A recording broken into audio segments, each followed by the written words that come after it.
Guys, I am Deepak from teen tech ware और आज इस वीडियो में मैं फिजेट स्पिनर की अनबॉक्सिंग करूंगा और उसका आपको स्पिन टाइम दिखाऊंगा। तो ये फिजेट स्पिनर मैंने Amazon.in से लिया है। अगर आपको लेना है तो लिंक इसका डिस्क्रिप्शन में है। ये 300 रुपये में मिलता है और ये ग्लो इन द डार्क की नियॉन फिजेट स्पिनर है। तो बॉक्स से निकालते ही ये फिजेट स्पिनर यहाँ पर है। ये कैप दोनों की रिमूवेबल है, रिमूव हो जाते हैं। आपको दिखाता हूँ, ये रिमूव हो गए। और ये सेकंड वाला तो मैं वापस डाल देता हूँ, तो ये ऐसे रिवॉल्व करता है। तो इसका आप जल्दी से आपको मैं स्पिन टाइम दिखा देता हूँ। यहाँ पर फोन है,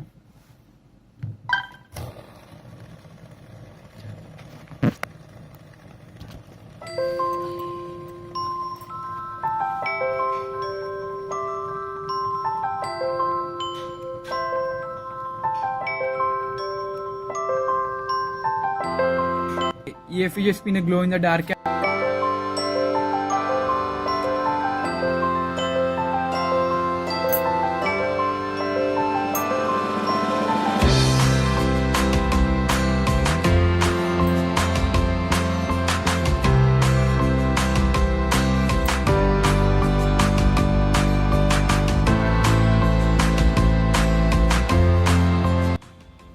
तो आपने देखा अभी इसका जो स्पिन टाइम है वो अराउंड 1 मिनट के अराउंड है। अगर आपको ये लेना है तो नीचे लिंक है। तो thanks for watching, this was Deepak from teen take review.